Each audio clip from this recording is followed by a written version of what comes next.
Welcome to Bears on Tap, hosted by Quentin Q. Crisco, Samir Patel, Sonny Verma, and the one and only Ron Luce. Bringing you all the news, analysis, and opinions on the charter franchise, Chicago Bears.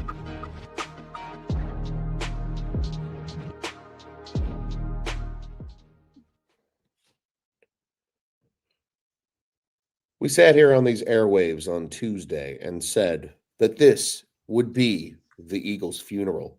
And son of a bitch, we were right. The Chicago Bears claim victory in the city of brotherly love, but there was no brotherly love for the Philadelphia Eagles as the Bears win 24-15. Ron Luce, joined by the one and only Sonny Verma and the one and only Mr. Samir Patel. Happy Victory Saturday. Feels kind of weird to say, but I'm not upset about it. But gentlemen, happy Saturday to each of you. How are you guys doing this morning? I'm doing fantastic. How can you not feel fantastic after a dominant performance, a performance that shut all the critics up? And I can't wait to talk about it. Yeah, echoing what Sonny said, how can you not feel great? We fried some birds on Thursday. We fried some more birds on Friday. Gotta love it. Indeed, gotta love it. A lot of birds in the oven over the course of the last few days. You love to see it, Samir. It is good stuff, gentlemen. A 24-15 victory over the Eagles, and I'll tell you what, Sonny, you put it best. I think a lot of box score watchers will look at this game and be like, "Wow, this game was really close." It wasn't that close. This was a dominating performance by the Chicago Bears, and you could argue this game probably should have been a larger margin of victory, right? We saw the Bears go for it a few times on fourth down and not get it. It was a pretty consistent thing over the course of the day. Now, granted, the weather played into it. You weren't kicking long field goals. We saw that Elliott field goal at the end of the game. It bent like a ball off of David Beckham's foot years and years ago.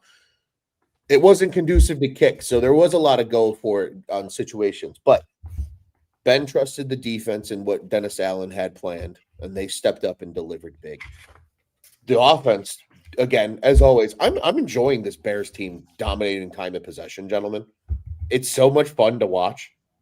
I was sitting here yesterday talking to my wife at the end of that first quarter, and I went, the Eagles just got the ball for a second time.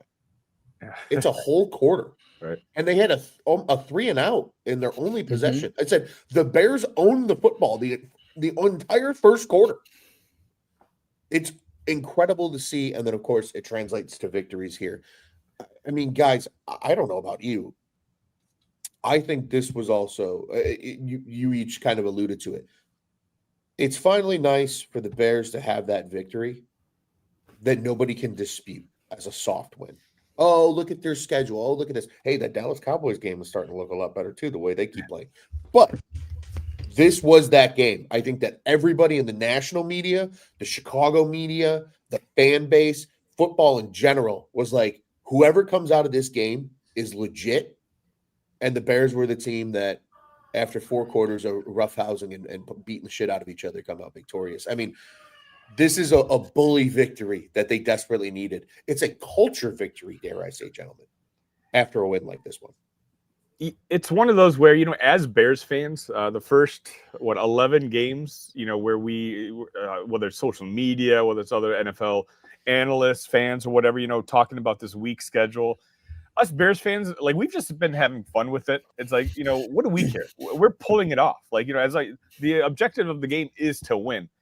But I think a lot of us at the same time were like, we also understood where that talk was coming from. And we're all in the process of, let's enjoy the ride. We don't know when this ride's going to end. Yeah, this team is probably overperforming, but, it doesn't matter. Let's just enjoy it. But then yesterday happened. And you guys can correct me if I'm wrong. Like, obviously, it was a very dominating performance by the Chicago Bears. But it's one thing if you had a dismal effort from the Philadelphia Eagles and an A-plus performance from the Chicago Bears, which I don't think we got. We got what, maybe a B level performance from the Chicago Bears. They were just super well prepared.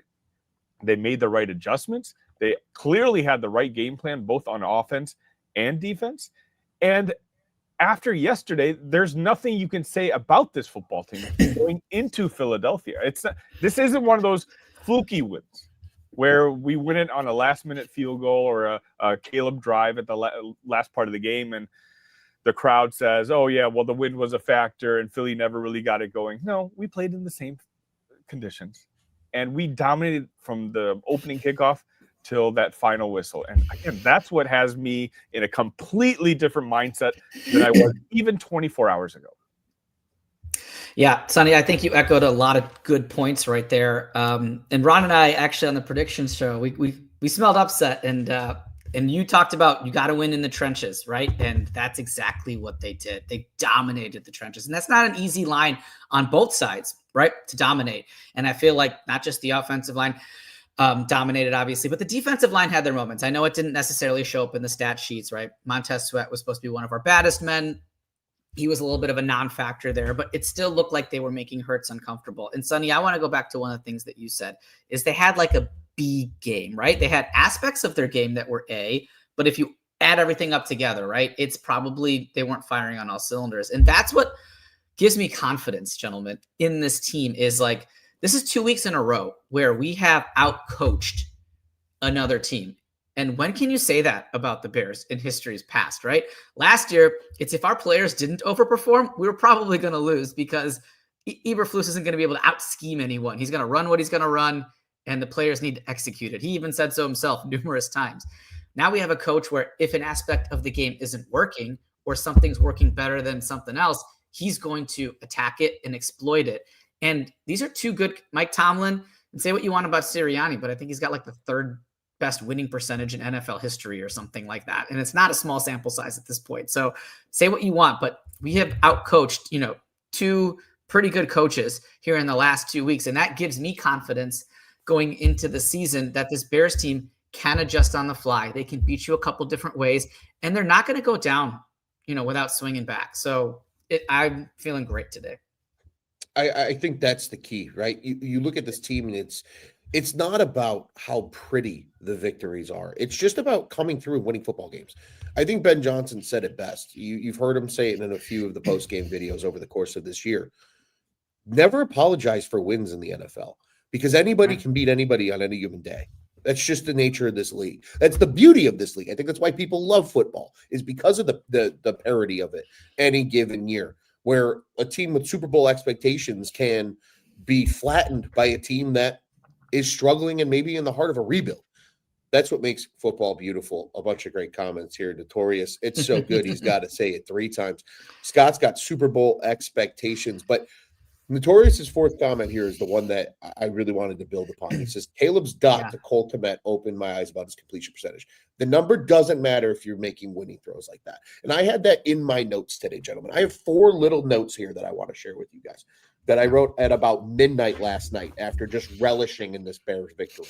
Watching my phone and watching Ben rip his shirt off. Thank you, Wiener Circle, by the way, for the free hot dogs. Like Zendaya in the meme on her phone at night. That's how I felt last night. But I had 4 points.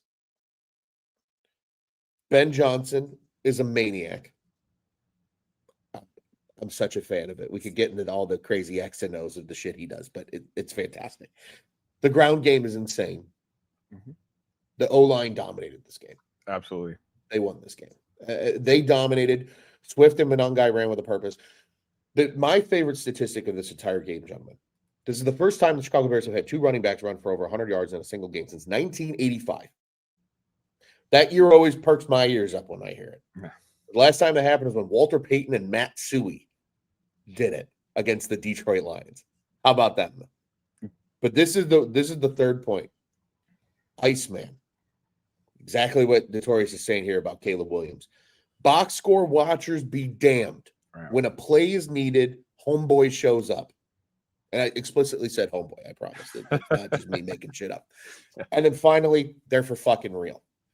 Because that's just this Bears team. It's not about, you saw everybody on, if you were combing through Bears Twitter last night, Bears X, Bears social media over any platform, you probably saw some of the stuff about DVOA and EPA and all that. And every Bears fan is just like, man, fuck those stats.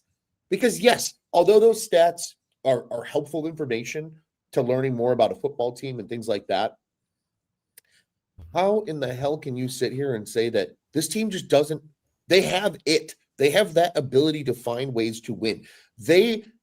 Adversity does not phase this football team. And to me, more than an elite quarterback, more than an elite defense, more than anything, even an elite head coach, an organization and a locker room that believes that no matter what the score is and no matter what the situation is and no matter what the hell happens on the field, that they can win a football game is the most dangerous thing in this sport. Because irrational confidence, dare I say almost hockey confidence, it is something that can just absolutely bleed into victory after victory after victory. And sometimes they're just too naive to know better. And that's really how this Bears team feels right now, right? There's so many guys on this team that have never smelled success. We see all the talk about how Jalen Johnson deserves this so much. He's lasted through so many bad Bears. And, we see, Caleb and how young this team. None of these guys were here when the Bears last played the Eagles in 2019. Yeah. Right? This is a young football team. Outside of a handful of guys who've smelled a little bit of success, it's unfreaking believable to see what they're doing right now on the football field, and I love it. The mindset is it.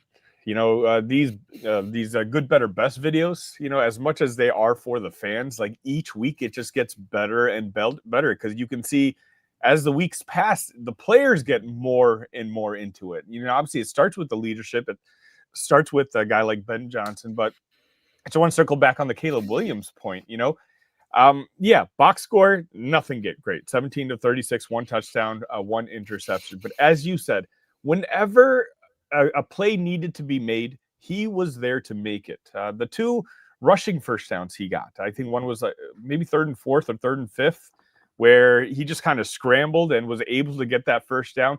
Him able to do that multiple times against the Eagles in a lot of ways was demoralizing to me if I'm a Philadelphia Eagles fan. Because not only are the running backs running through you, when they're trying to pass the ball, Caleb Williams comes around and he can get the yardage with his legs as well. That 4th down pass that he had to Colston Loveland, which one of their defenders slipped.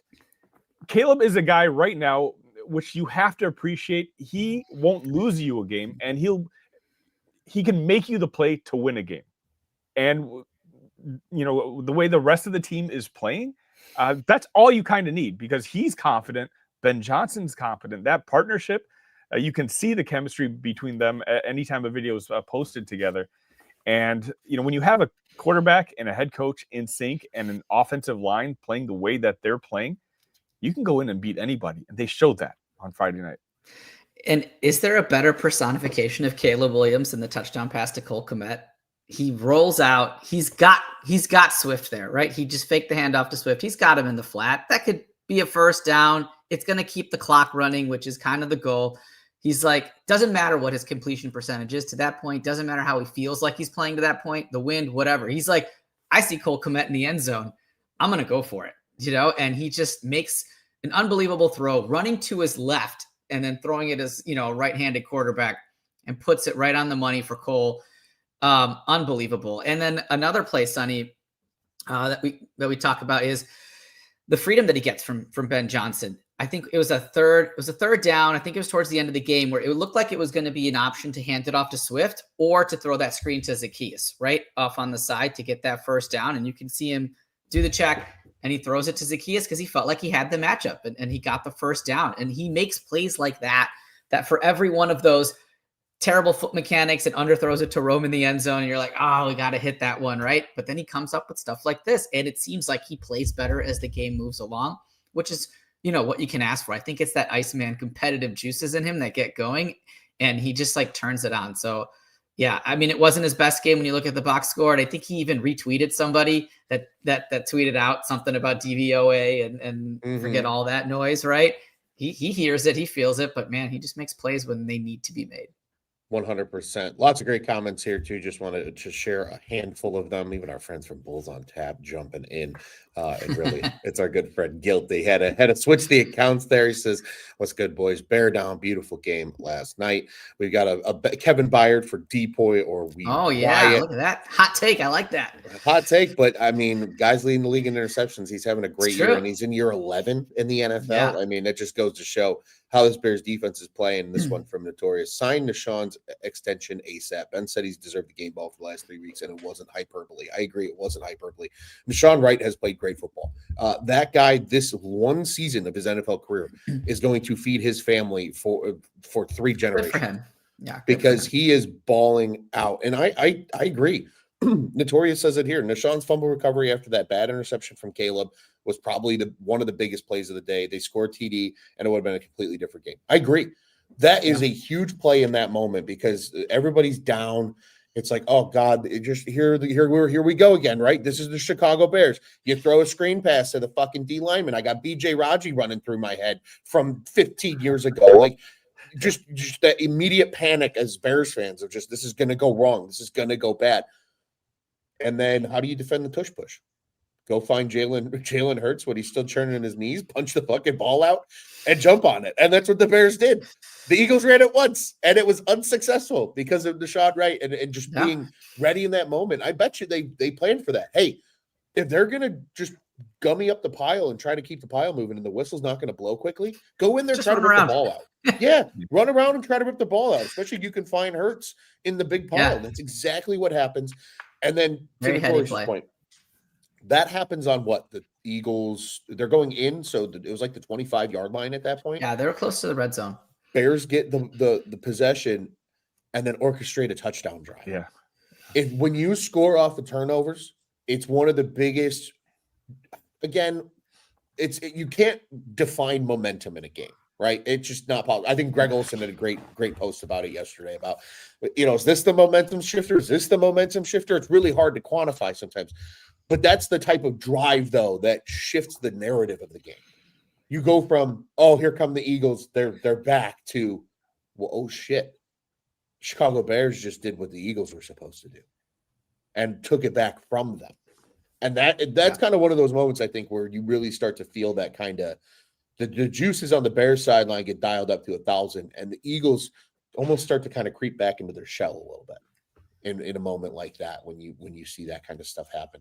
Gentlemen, I do want to ask you guys as the kind of the just the way this game was going and how it was played. And I'm always so impressed by coaching game plans on short weeks, no matter what that looks like, whether it's Thursday football, whether it's Friday football, even when they start playing Saturday football. That's one less day of preparation that these coaches have to get ready for a football game. I am so impressed when like Ben Johnson can come out and they can do what they did, right? You guys put it perfectly. Maybe it was a B performance from this team in totality. Maybe they were kind of sloppy with the football at times. That we know the wind was a factor in throwing the football. I think it hurt the Eagles quite a bit. It hurt the Bears at times. There wasn't a lot of ability to take shots down the field.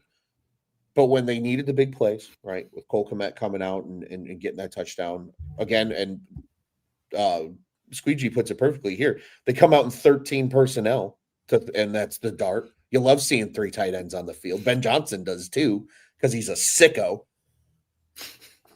But you get those kind of plays. You get, I know we all focus on like Monangai and Swift each running for over 100 yards. You know what was more impressive to me, gentlemen? They both averaged over 5.5 yards a carry. Monangai had 5.9 yards per carry. Swift had 6.9 yards per carry. But there was a point in that game, especially in the kind of the third quarter, where, it wasn't the Bears just trying to run the clock and the Eagles were committing to stopping the run. I believe both backs at one point in this game were up over like 7.5 yards per carry. It was. It was unbelievable. Yeah. I remember seeing that number. It was like 7.7 and like 7.9. That is bully ball domination. And again, that's what I keep coming back to with this is you come out on a short week and you just beat the living piss out of the team that just won the Super Bowl last year. And I know it's not the same roster and they, have to earn it. I think what Landon Dickerson said from Eagles camp was spectacular because I think it's 100% true, right? Nothing's handed to you. You're not defending anything. Jordan Mailata said that. You're trying to go out and win it again. But to come out against a very good football team in their own building on top of it on a short week and just you literally sent the Philly faithful home early. Yeah. That's how good you played. Man, it's cool to see. And Squeegee, also another great point here. You got 9 days to get ready for the Packers. Like this one feels a little extra sweet, knowing what's coming up on the schedule as well for these Chicago Bears in the next 5 games. Another play that just jumps out at me just because we were talking about the tush push real quick. With Jalen Hurts fumbles that ball, we get the ball back. The first play on the very next drive is a 31-yard rush by Kyle Monangai. The very first play. And at that point, that's when you kind of panned over to the Philly crowd and they're like, oh my gosh, there's just nothing we can do about this football team. We simply can't stop them. And that's, just between that and, the context of when the tush push fumble happened has to make you start believing that, last year, not even last year, the last 5 years, the Bears would have been broken at that point. The Bears would have been like, oh, dang it. Well, enjoyed the ride, but now here comes the Eagles. They're going to score again. They're going to tie the game, et cetera, et cetera. This team did not break in any sort of manner. In fact, they had a takeaway. It wasn't even a turnover. They went and grabbed the ball, and on the very first play, once they had the ball, they ran it down their throats again for another 31-yarder. Man, it's fun to talk about these guys. It's great. And what's kind of fun is like the Eagles, like you pointed out, Ron, 0 for 1 on the tush push. Bears ran a couple QB sneaks themselves. I think they were 2 for 2, and they didn't need anybody pushing their quarterback from behind. Caleb was able to get those with ease, and they ran them quick. I think Ben did that by design. We don't see a ton of QB sneaks from Caleb, even in situations where it might call for it. I don't know. I just think Ben's a psycho and he thinks about those things. So he's probably like, yeah, we're going to run it. We're going to run it the way we run it and we're going to get it. I do think Ben Johnson is petty and he just doesn't say it, but I think he's petty. I really do. Yeah. Like there's a level of pettiness to Ben Johnson that it's down there somewhere, right? We've seen him go into his bag of tricks. He goes out and we get the beautiful flea flicker back in week 2 against the Cowboys, only for him to run the fake flea flicker the next week. Like there's pettiness to this. Like he's diabolical. He is kind of a sicko, and that's what makes him being the head coach so much fun because we get to cover him on a week-to-week basis, but you get to watch it and appreciate it and enjoy it on a week-to-week basis. And Samir, you brought up the point, right, about the QB sneaks and the Bears being successful on them. They also didn't need a legal formation either to get it's neither here nor there. A couple fun, quick comments here. Torius says, not a huge Marvel fan, but the perfect meme for yesterday is when Hulk grabs Loki and throws him around like a rag doll. That was what the Bears did to the Eagles. That one was good. I got a little chuckle on the inside. This is when you guys were going back and forth. Scott says here, he thought Joniak and Thayer were exaggerating how many fans left until he got home and watched the replay. Yeah, it cleared out. It was awesome. I'll tell you what, just a quick story so we can get to our segments for today's show. Was at the Blackhawks game last night, myself personally. We'll save that for others, just how I feel about that team right now. But was able to catch the end of the Chicago Bears game, watching it in transit, at home a little bit, at Rinaldi's over in West Loop. We went because their hot honey sopressata pizza, if you've never had it, you got to go freaking try it. The thing is unbelievable. We go get one before the games, and it's a lot of fun. So my wife and I are sitting there, and it's packed with Bears fans just everywhere. And as soon as they panned over to the Eagles fans leaving, 90% of the restaurant starts waving at the TVs, just screaming, bye!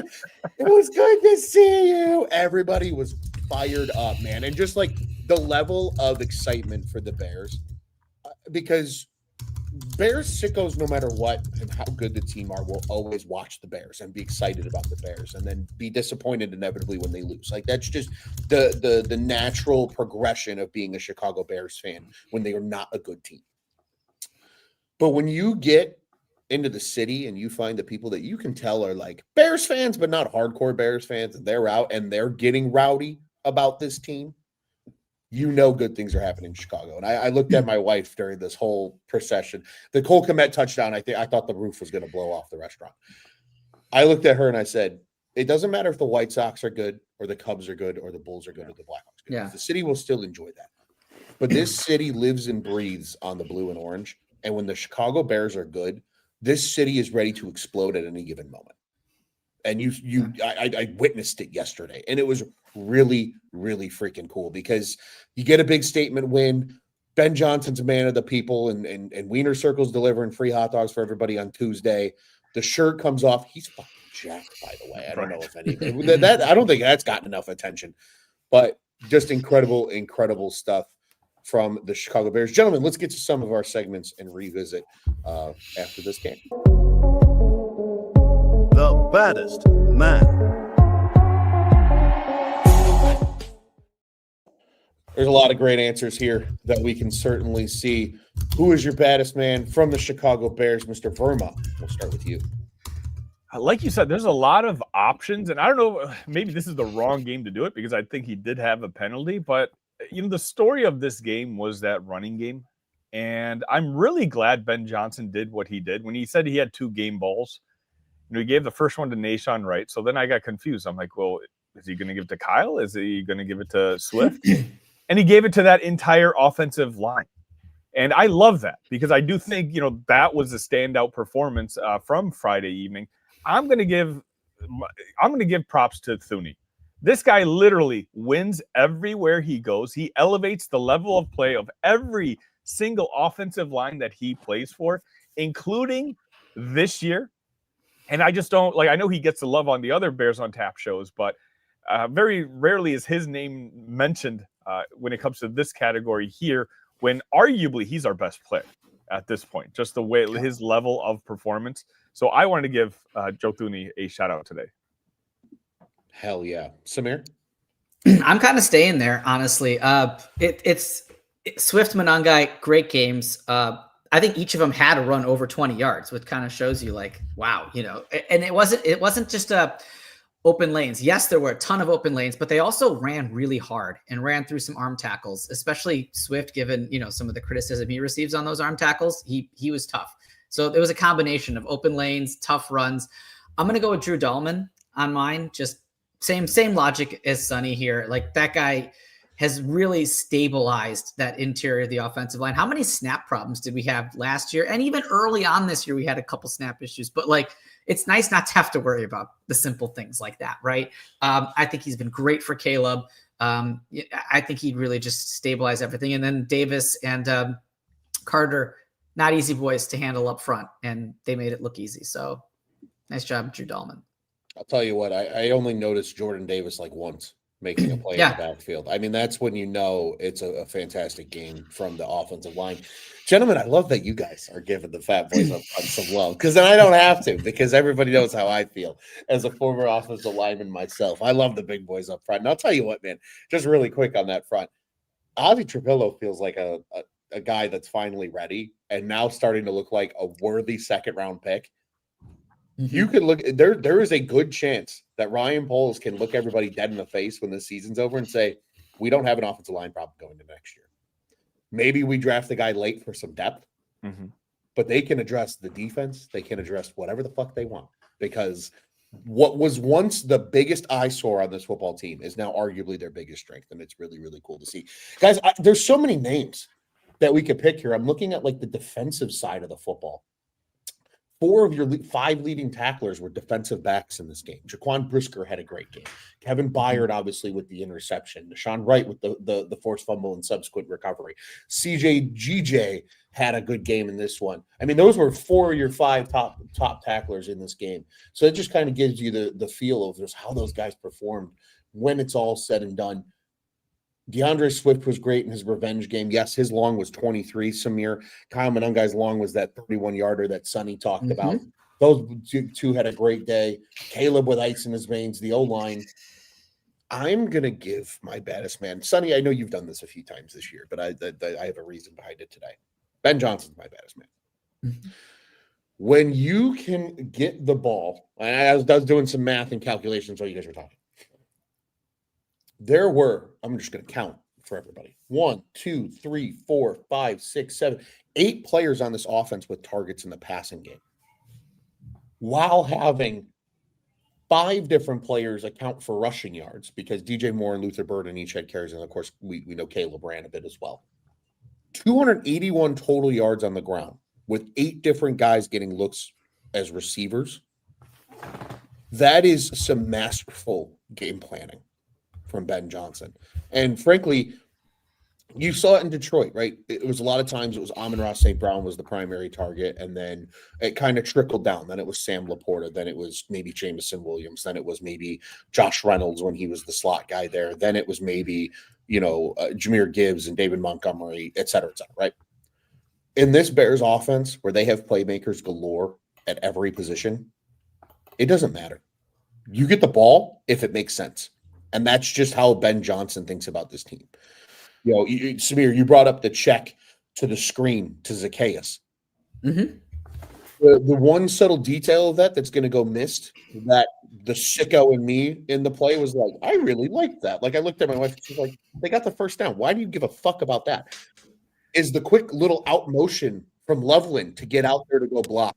Because you're selling that he's in line, and then right before the snap, he's on that quick little out motion to get a head start out there and able to get and make a huge block for Zacchaeus to get a first down.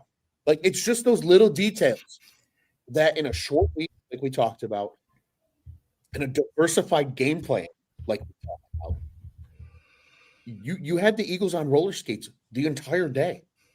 Mentally, physically, even emotionally, they're getting booed after every possession in their own stadium. Samir, just like we talked about, I hope they got booed every time, and they did. I got exactly what I wanted for Thanksgiving, boys. It was awesome. But Ben Johnson is he's a bad mamma jamma, man. And it's really, really cool to see. A couple of great comments here. Comment section blowing up on this Saturday morning. According to this, we got 40 people on the YouTube with us this morning. All right. Squeegee says Ben Johnson said he loves explosive plays, not 1-yard punches. Of course.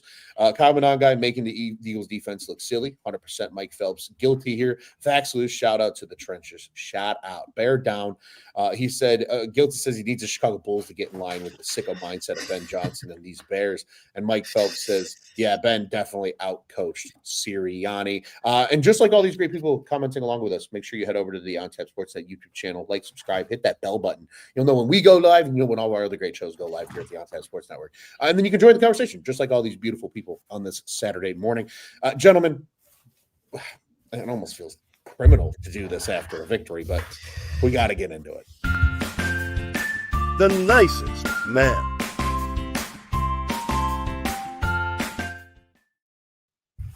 After, like, the only pleasure that video gives me is getting to see that cute little puppy run through the grass. We have to pick a nicest man from this game. Who left you wanting more in this game from the Chicago Bears? It's going to be a hard pick. I know we're going to have to really get into some deep dives here potentially in some of these names, but Samir, switching up the order a little bit here. Who's your nicest man after this victory over the Philadelphia Eagles? Oh man, like you said, it's tough. We don't want to bring the vibes down. But I don't know if it's necessarily a man, but the passing unit, I thought as a whole was very out of sync. Now, some of that goes to Caleb, obviously. Some bad mechanics, missed throws, but honestly, wide receivers slipping quite a bit. I feel like they just weren't in the right spots, or at least they couldn't come out of their breaks very well. We saw DJ slip. We saw Luther slip. I feel like we're still, and I know this is so nitpicky, but like on the scramble drill, I feel like they're still not all on the same page. I don't know if we get a lot of receivers coming back to the ball. Even on that underthrown ball from Caleb to Rome, I'd like to see Rome take a step forward, right? Instead of like stop there and then try to dive on the ground where he is. Like, come back a little bit to ensure that you get that catch. I think there's still things like that need to be cleaned up. But yeah, look, man, we're just kind of nitpicking here. I thought Kyler and JJ, their first game back, JJ got burned a little bit on that Devontae Smith was it to Smith? I think it was to Smith. But I know he's just getting his sea legs under him, so I'm not super worried about that. But that passing game was just a little bit more out of sync. But luckily, you know what? We had 2 beasts at running back, and the offensive line said, you know what? We don't really need to throw. We're good. We're fine. Yeah.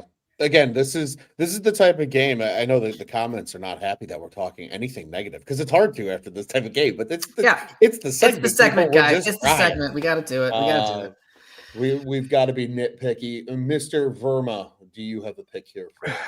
I mean, you're gonna force me to make a pick, but like literally, like any It's hard. person I would even sort of nominate, I have a justification for, like on the opposite end, right? Like I'll just say Caleb Williams because he was 17 for 36, but of course I understand that the wind was a factor, the weather was a factor in this game. You know, some throws were kind of off, but at the same time, he made plays when plays needed to be made. So for me, it's simply I'm saying Caleb Williams because I have to pick somebody, you know. But when it comes to a whole team picture, I'm looking at the roster. I'm looking at the box score. There's nobody to me that jumps out. Like, you know, McLeod let up that touchdown to A.J. Brown, but that was just a big boy catch by A.J. Brown there. So, you know, so it's hard for me to hate on that.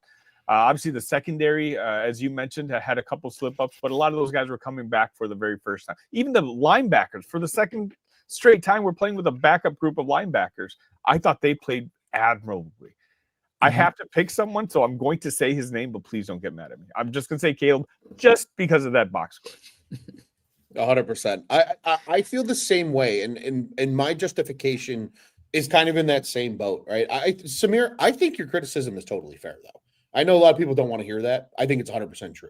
I think there are elements of, you know, I don't know why the footing was so bad, because I think historically the Eagles have had usually pretty good field conditions. I'm not typically seeing a whole lot of that. There's a lot of slipping. There was a lot of, you know, coming out of breaks. I think of the one to Luther Burden over the middle that he's kind of falling and it goes over his head. If he doesn't fall, that ball is hitting him right in the chest. I mean, that was a gorgeous throw from Caleb. And again, it goes to Sonny's point, right? Yeah, the box score says it, but again, that's the beauty of football. It's a team sport. It's not just a one individual doing anything. And that's kind of how I look at it from the sense of I'm just gonna say the defensive line. But in that vein, yeah, maybe the box score doesn't show that they had a good game, but they did. They nullified the Eagles' offensive line. They ate double teams well. They allowed these linebackers who, we're on the Bears' 5th and 6th linebackers right now. These guys were able to come out and be effective, make plays. C.J. Gardner-Johnson was kind of almost like your Sam linebacker in this game a lot of times, coming up and playing in the run game a lot. Kyler Gordon was kind of the same way. You know, we continue to see other things as well. You know, it's again, the box score warriors would be like, well, the defensive line had a terrible game. Well, no, when you're watching the game and you see how they control the line of scrimmage, that's not the case. So yes, would it have been nice maybe to see Montez Sweat, who Samir we picked as one of our baddest men, maybe have a sack, maybe a little more impact there? Sure. But at the end of the day, when you look at the team dynamic, because of the front four's ability to I'll say at least somewhat control the line of scrimmage against this Eagles offensive line, it allowed Dennis Allen to do a lot of the crazy shit he likes to do. Look at that last drive. How many times did they show 7 on the line of scrimmage? Almost like 4 consecutive plays. And then they're able to bail out and do all the different kind of coverages that they like to do, right? Dare I say, like, I know a lot of people always focus on Brian Flores. Dennis Allen's like kind of the poor man's version when some of the sick shit that he does too on defense. And you're able to do that because that front four controls it. So I'm going to go with the front four because the box score isn't pretty. But those guys did their job in this game against, again, probably one of the best offensive lines they're going to play against all season too. Yeah, I'm glad you mentioned Montez. If I thought about it a little more, I probably would have picked him as well, just because Fred Johnson is opposite him, right? And you think like this dude's like, what is it, 54 PFF grade, 67 out of 80 for his position. It's like Sweat's on a roll too. It's like, yeah, he's gonna at least get a hurry or at least hit an arm, you know, to deflect a pass. If not, get him to the ground. We didn't really hear his name much at all, but like you said, pretty nitpicky. Definitely. And again, I'm going to tell Q about this one because I don't think he's going to believe us. Like this was the hardest, nicest man segment I think we've ever had for the Bears. And that's awesome. That is growth in itself of this football team. But I think we need to revisit why the Bears won this football game and see how effective they were with some keys to victory. Keys to victory.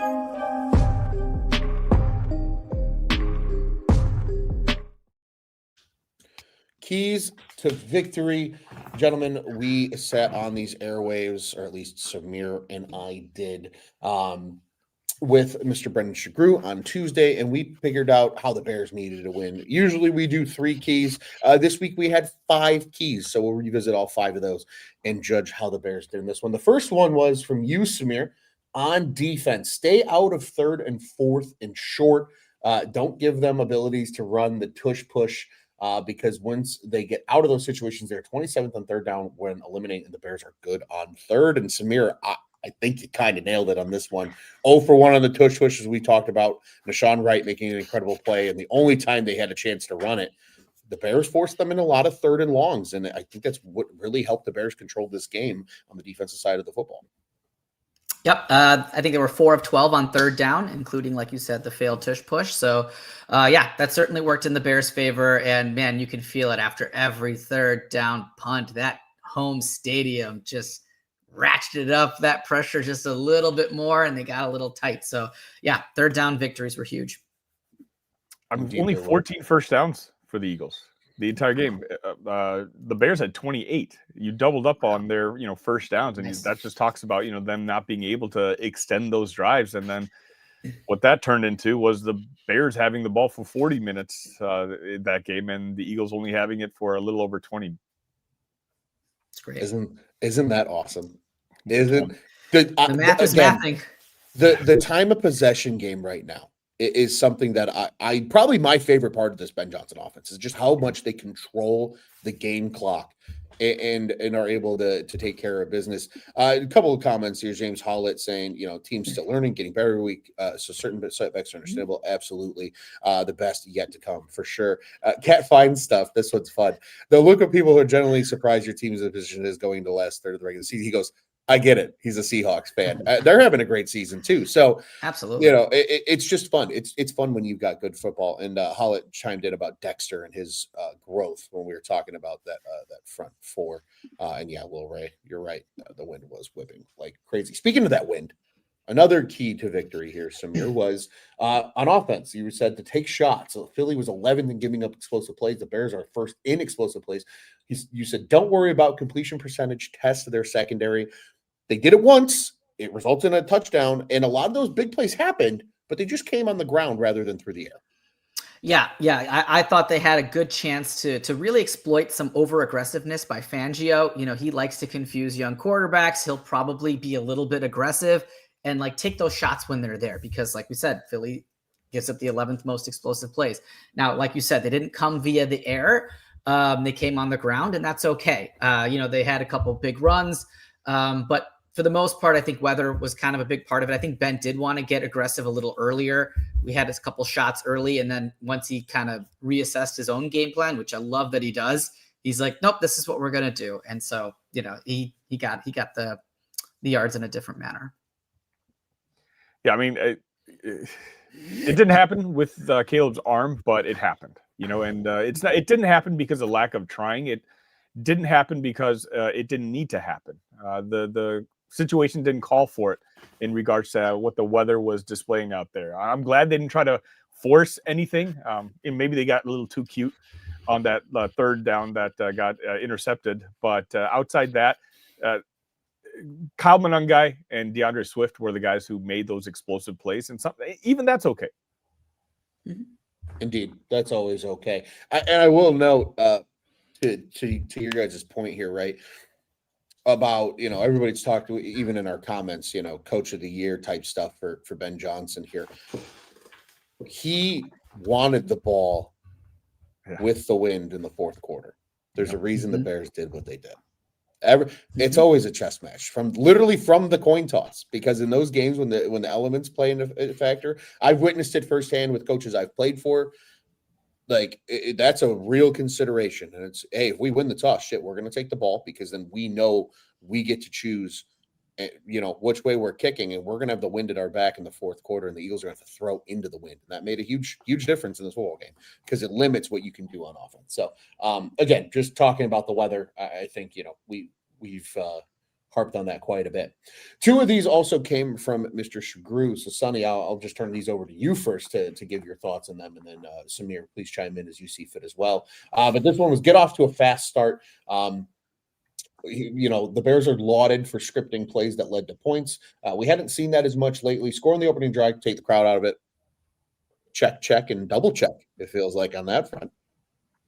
And not just that, you just didn't let Philly have the ball. I think they only had the ball for like 3 minutes in that entire first quarter. So absolutely, they completely nailed it on that front. You kind of deflated the Philly, crazy raucous stadium almost immediately just by putting your foot down and showing exactly what was going to happen all game long. Yeah, totally agree. They had a promising drive, questionable challenge that was overturned without any real video evidence, but that didn't really stop them.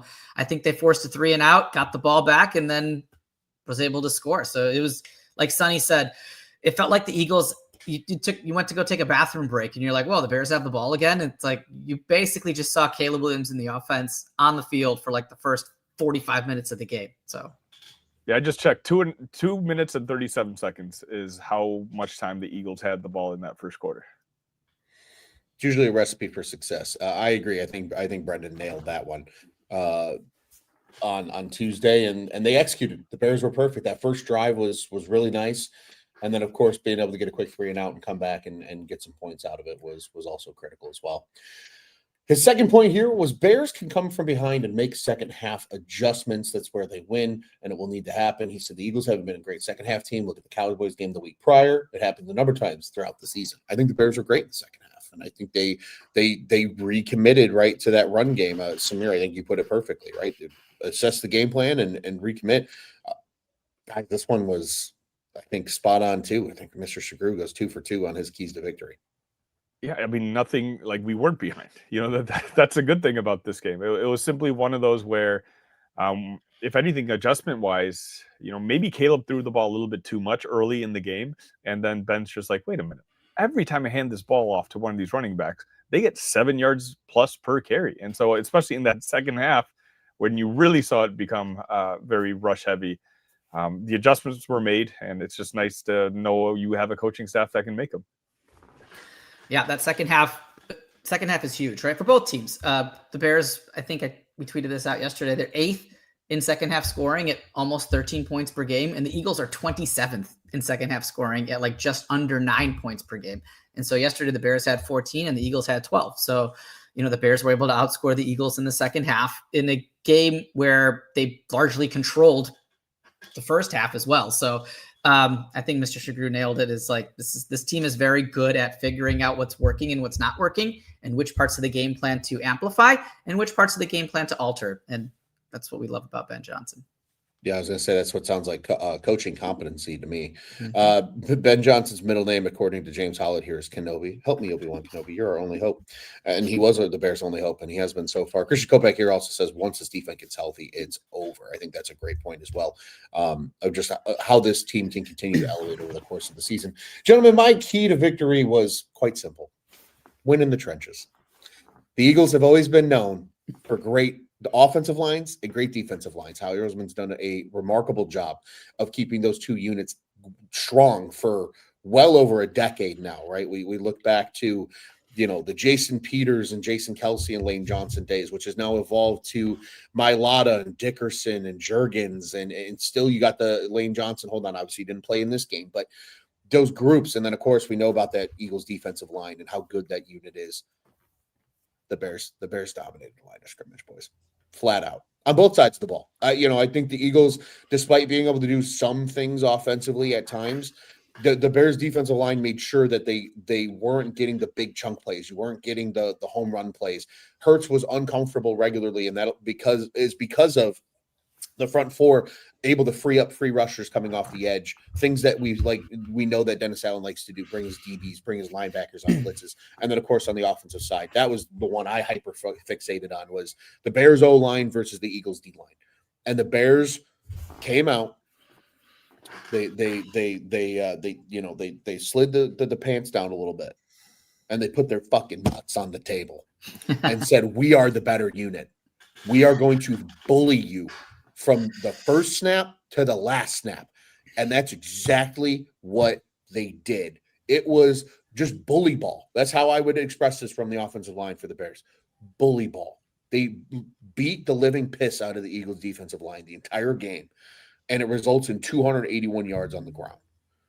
That's a winning recipe time and time and time again. And I'll tell you right now, if you're at home and you say, you know what, maybe I don't fully understand offensive line play. First off, shameless plug, come tune in with Q and I next week when we talk about this one.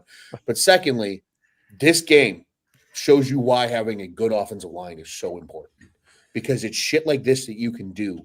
And when you can just physically dominate teams, more often than not, you are going to win the football game when it's all said and done. Our good friend Guilty here says, the coolest part about this too is that it makes players want to come play for this team even more. This is just the beginning. Wild to think about more reinforcements are coming. And he calls them the Bully Ball Bears. I like that. The Bully Ball Bears is a fun nickname indeed. But guys, it's true, right? Not to get ahead of ourselves, because I think we're all still enjoying this roller coaster ride that is the 2025 regular season. But it is going to change the outset of this organization. There are going to be players that want to come here in free agency. There are going to be players that want to be drafted here in the draft process. Like, not that the Bears weren't already a kind of a premier destination as one of the original teams in the NFL, but it's amplified now when you've got this team hitting on all cylinders the way they are. Gentlemen, we've hit on all of our segments. We're approaching the hour mark here. This has been a fun game to talk about, man, but I want to turn it over to each of you. Samir, we'll let you go ahead and rip here first. Final thoughts of a Black Friday victory for the Chicago Bears. What I love most about this game is this game plan travels. This game plan works. It doesn't matter, the weather, the opponent. If you can run the ball and dominate the line of scrimmage like that, you have a chance to be in every game. This is going to work on the road. This is going to work at home. This is going to work in terrible weather conditions. It's going to work on turf. This translates. And if you can be really good at this, if you can be really good at dominating time of possessions, winning the turnover battle, it's going to be really hard to beat a team like this. And one of the keys we talked about is this game might be a detriment for Philly playing at home. People are like, oh, yeah, they're going to come at home. It's going to be great. I don't know. They might have had a better chance at Soldier Field because that crowd just turns on them so quickly. And it feeds the Bears sidelines, too, to be like, they ain't booing us. They're booing the other guys, And it was just wonderful to watch. Had a great time doing it. Watched it with my boys. They were like, I thought the Eagles were good. And I'm like, no. Well, the Bears are good too, so let's enjoy it. Well said. Sonny. Yeah, it's just nice. You went up against Vic Fangio, arguably the best defensive coordinator in the business, but you have Ben Johnson on your side, and your side just clearly game planned for that game a lot better. And I actually wanted to jump on what Guilty said, that comment that you highlighted earlier. Right now, what I saw after the good, better, best yesterday was there's a lot of opposing fan bases. Even the Eagles guys were saying, like, man, it's kind of cool I wish my coach would be this emotional, have this sort of aura. I think that's the word that the kids use nowadays. The Bears rebuilding plan, we basically jumped ahead a year. We're almost at the place where maybe this is where I expected us to be a year from now. But sitting here, 9-3, this team itself legitimized itself on Black Friday as a legit contender in the NFC. And now we've got the guy in charge. We know there's no game that we're going to go in for the rest of the schedule and thinking, being insecure about it. Like, we'll probably lose that one. All that talk at the beginning of the year and throughout the first half of the season saying, yeah, the first half is really easy, but that second half is very intimidating and very daunting. We're 7.5-point dogs coming into Philadelphia. If you can go into that environment and beat that team, there's nobody on the schedule that you can't beat. And, just the way this season came out of nowhere, just sit back and enjoy it. Mm-hmm. Indeed. Just sit back and enjoy it. Lots of Let's Go Bears love in the comment section. Gentlemen, I'll tell you what. I'm glad you guys took the approach you took. Very grateful, very appreciative, very excited about this Bears team. And I share in all those sentiments. But I'm going to dip back in my toes into the water where I was on Tuesday. We called for a funeral for the Philadelphia Eagles. Brendan even said after we got off that, we didn't even mention the Eagles were wearing all black for their own funeral. I'm glad they dressed for the occasion. I'm glad they showed up and said, you know what? Today's the day. Today's the day that our team finally crumbles at the hands of a truly good football team that has the foundational pieces that are in the right places. They've got a great coach. They've got a talented quarterback, a beautiful offensive line, playmakers galore, a defense that is balling out and just playing to the best of their ability and doing what they are coached and asked to do. And the Eagles have yet to see that this season. They hadn't. They hadn't seen it. They were riding on the high of a Super Bowl victory from a year ago, a fan base that thinks they're entitled to everything when it comes to sport because they're the Philadelphia fan base. Well, you know what I say to those guys? I say, fuck them. Because the Eagles timed it perfectly for their own funeral. They said, we should wear black on Black Friday because that would be cute. Dare I say, they realized in advance that, you know what, we should properly dress for the occasion. So when the Chicago Bears team steps into our own stadium and puts us in the ground, we are properly dressed to mourn what could be another championship season. The Eagles aren't totally out of it yet, but the Bears exposed a lot of flaws for the Philadelphia Eagles in this game. And sometimes that's just as much of a death over the course of the rest of the season when coaches get into the film as it is a victory for the Chicago Bears. And I'll tell you what, man, not only was it a funeral for the Eagles, but it was kind of a massacre on the end of the Chicago Bears. The Bears are back. Everybody talked about the Bears being cute. We have our puppy video for Nicest Man. Everybody was thinking the Chicago Bears were just a cute little bear cub running around playing with his friends. No, no, no. These Bears are nasty. They're going to fight you. They're going to beat you up. And at the end of the day, they're going to kill you. And that's what they did to these Philadelphia Eagles. So not only did the bird roast in the oven on Thursday, but son of a bitch, those birds roasted in the oven on Friday too, at the hands of the deadly claws that are the Chicago Bears. Man, this was a fun game. This was a fun game to talk about with the two of you gentlemen. We encourage everybody, we're not going anywhere. We'll get a couple extra days off out of this one too. Enjoy your football Sunday with not having there's no stress. You're just watching to watch. And we'll be back next week as we look forward to those fucking cheeseheads up north and the Green Bay Packers. It's going to be fun. 2 times in the next 5 weeks, the Bears will see them. And the fight for the division starts right now. Gentlemen, from us to everybody in our comments, first off, shout out on this Saturday morning to everybody tuning in with us. You guys were absolutely incredible. We appreciate all of you. We hope you guys like, subscribe, hit that bell button. You'll know when we go live, and we will see everybody next week. Gentlemen, what do we say? Get out of here, as we always do, with a good old bear down. Bear down, boys. Bear down, baby. Let's keep it going.